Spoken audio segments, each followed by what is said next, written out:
राज्यामध्ये महायुतीत आतापर्यंत 48 पैकी 46 जागांची घोषणा झाली आहे।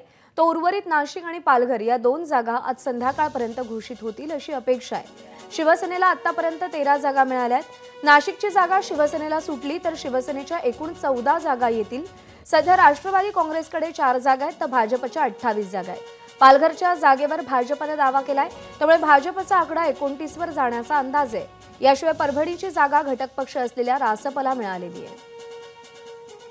अक्षय भाटकर आपले प्रतिनिधी सध्या आपल्या सोबत आहेत। अक्षय, महायुतीतल्या काही जागांचा अजूनही प्रश्न प्रलंबित आहे, पण एकूण या जागा वाटपाकडे कसं पाहायचं? यामध्ये सुरुवातीला ज्या प्रकारे सांगण्यात आलं होतं की भाजप हे सर्वाधिक जागा म्हणजे 30 ते 32 जागा या भाजप घेईल आणि उर्वरित जागा या एकनाथ शिंदे आणि अजित पवार यांच्या वाट्याला येतील असं सांगण्यात आलं होतं। मात्र इथे आपण जर पाहिलं तर शेवटपर्यंत वाटाघाटी सुरू राहिलेल्या आहेत आणि महाराष्ट्रातले 2 टप्पे पार पडलेले आहेत निवडणुकीचे, तरी देखील अजूनही 46 जागा ज्या आहेत त्यांच्यावरच महायुतीचं जे जागा वाटप आहे ते निश्चित झालेलं आहे। अजूनही 2 जागा उर्वरित आहेत।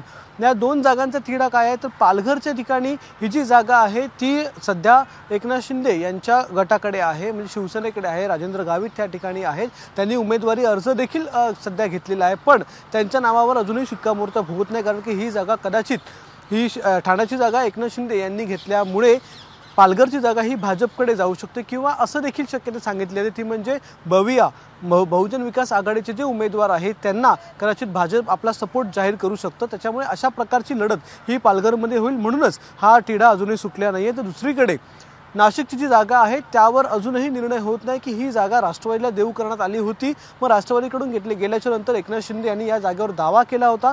मग आता एकनाथ शिंदेच ही जागा लढवणार का, त्या ठिकाणी त्यांचाच उमेदवार असणार का, आणि असला तर कोण उमेदवार असेल? कारण की शांतिगिरी महाराज यांनी देखील शिवसेनेकडून अर्ज भरले पण त्यांना एबी फॉर्म मिळालेला नाही आहे। हेमंत गोडसे हे गेल्या काही दिवसांपासून चर्चेमध्ये आहेत, मात्र त्यांचं नाव प्रचंड चालू होतं। तर दुसरीकडे आता भाजपकडून गिरीश महाजन आणि बावनकुळे हे तळ ठोकून आहेत नाशिकमध्ये, त्यामुळे नेमकं नाशिकचं काय होणार याकडे अजूनही सगळ्यांचं लक्ष लागलेलं आहे। जर या 2 जागा सोडल्या तर मात्र एकनाथ शिंदे यांनी बऱ्यापैकी बार्गेनिंग करून चांगल्या जागा मिळवलेल्या आहेत असं आपण बोलू शकतो। नाशिक आणि पालघरची जागा ही एकनाथ शिंदेंचीच आहे, मात्र वाटाघाटीची जागा कदाचित सोडण्यात येऊ शकते। त्यामुळे त्यांच्याकडे 13 जागा, पालघरच्या आली तर 14 जागा आणि भाजपकडे 28 जागा।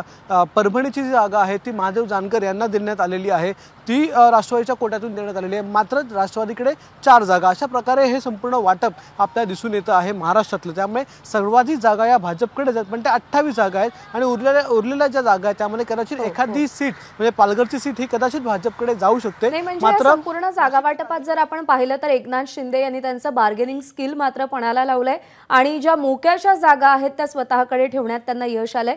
अर्थात प्रश्न प्रलंबित आहे भिवंडीचा आणि नाशिकचा, त्यावर नेमका काय तोडगा निघतो हे पाहावं लागेल। अक्षय, धन्यवाद दिलेल्या माहितीसाठी। एबीपी माझा, उघडा डोळे बघा नीट।